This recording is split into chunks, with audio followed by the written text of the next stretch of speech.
Bem-vindo ao canal Por Trás da Realidade. Eu sou o repórter Ricardo Valente e hoje vou te guiar por uma jornada cheia de mistérios e revelações. Aqui, buscamos ir além do óbvio e explorar o que muitos tentam esconder. Cada episódio é uma chance de questionar o que você pensa saber sobre o mundo. Prepare-se para descobrir o que está por trás dos acontecimentos mais intrigantes e teorias que desafiam a nossa compreensão da realidade. O que você verá aqui vai mudar a maneira como você vê o mundo ao seu redor. Pronto para embarcar nessa? Vamos lá! Em 7 de março de 2014, o voo Malaysian Airlines 370 decolou de Kuala Lumpur com destino a Pequim.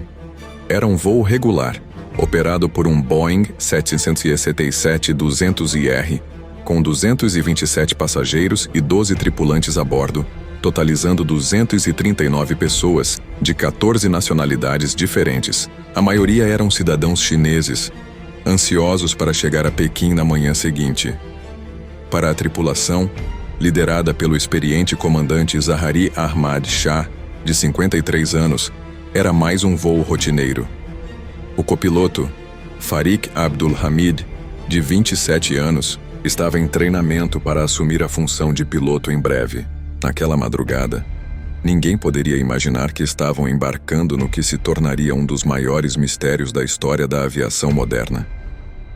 40 minutos após a decolagem, o avião fez seu último contato verbal com o controle de tráfego aéreo.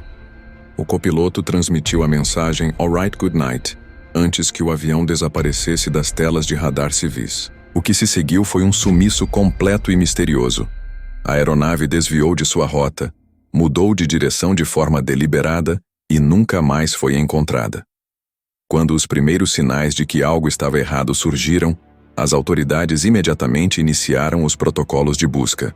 Nas primeiras 24 horas, uma força-tarefa de países vizinhos, incluindo Malásia, Vietnã, China, Filipinas e Singapura, começou a varredura pelo Mar do Sul da China e pelo Estreito de Malaca. Navios, helicópteros, aviões de reconhecimento e até mesmo pescadores locais foram mobilizados. Em terra, familiares foram reunidos em hotéis próximos ao aeroporto de Pequim, aguardando por notícias que jamais chegariam. Nos dias seguintes, a busca se intensificou. A China enviou navios e aeronaves adicionais. O presidente chinês Xi Jinping declarou que o país não pouparia esforços. As Filipinas enviaram aviões da Força Aérea e o Vietnã despachou navios militares. Mais de 40 navios e 22 aeronaves estavam vasculhando uma área que duplicava de tamanho diariamente. Mesmo assim, nenhuma pista foi encontrada. No dia 11 de março, as Forças Armadas da Malásia informaram que radares militares haviam detectado uma aeronave não identificada sobre o Estreito de Malaca, sugerindo que o voo MH370 havia desviado da rota original. O primeiro-ministro da Malásia, Najib Razak, mais tarde confirmou que os desvios detectados eram consistentes com ações deliberadas de alguém a bordo. Isso eliminava a hipótese de falha mecânica súbita e introduzia o elemento mais perturbador do caso: a possibilidade de interferência humana. À medida que os dias passavam, as famílias dos passageiros ficavam cada vez mais desesperadas. Muitos viajavam para Kuala Lumpur ou Pequim, pressionando as autoridades por respostas.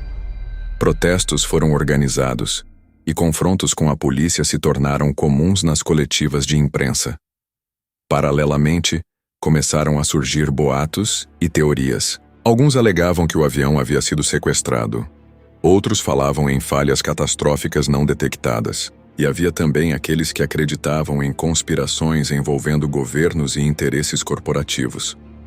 A empresa britânica Inmarsat, que operava satélites capazes de detectar pings automáticos de aeronaves, comunicou que desde o início vinha informando às autoridades que a busca estava sendo conduzida na região errada. Em vez do Mar do Sul da China, os dados sugeriam que o avião tinha voado por horas no sentido sul, rumo ao remoto Oceano Índico.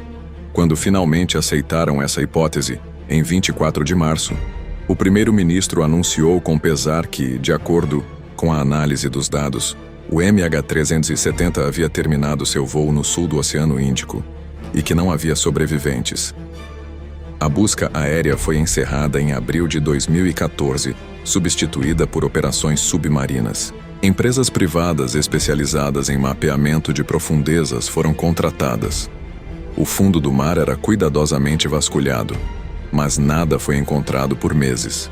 Em janeiro de 2015, o desaparecimento foi oficialmente declarado um acidente, e as 239 pessoas a bordo foram consideradas mortas. As famílias receberam indenizações, mas o vazio de não saber o que havia acontecido pesava muito mais do que qualquer compensação financeira.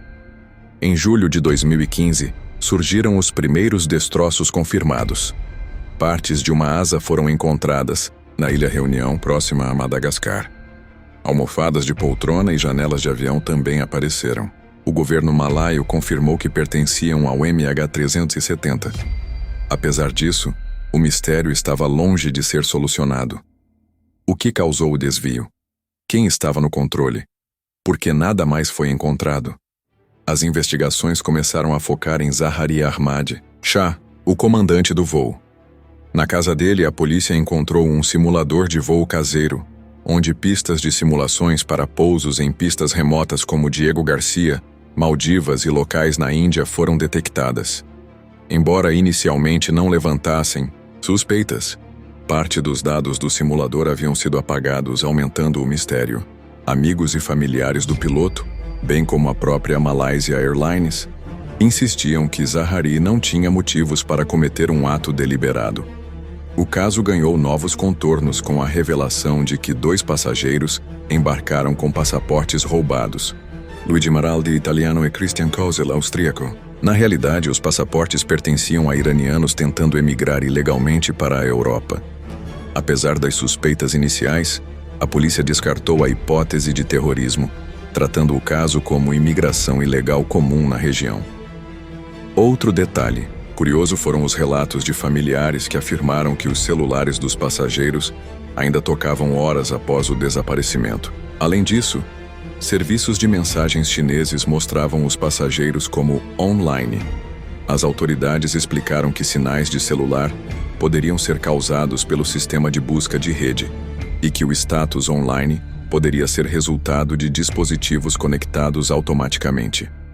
Em janeiro de 2017, Austrália, Malásia e China anunciaram o fim das buscas, após gastos de 145 milhões de dólares. O caso foi classificado como a operação de busca mais cara da história da aviação.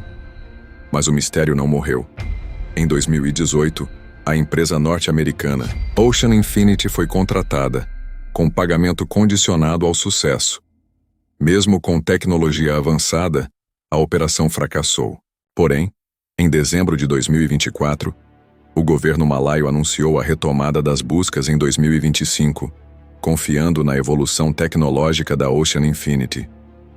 O objetivo era explorar uma área de 15.000 km² no fundo do Oceano Índico. Infelizmente, as buscas foram novamente interrompidas devido a condições climáticas, com promessa de retomada no fim de 2025. Enquanto isso, teorias conspiratórias continuaram a florescer. Algumas apontavam para um ataque terrorista oculto. Outras levantavam a possibilidade de uma depressurização deliberada, em que o piloto, utilizando máscara de oxigênio, teria incapacitado os passageiros antes de seguir rumo ao sul. Ainda havia quem acreditasse em falhas estruturais não detectadas, ou até mesmo em abdução extraterrestre. Tamanha era a perplexidade diante do desaparecimento. A ausência de evidências concretas, somada ao perfil aparentemente equilibrado do comandante Zaharie, tornou qualquer conclusão oficial impossível.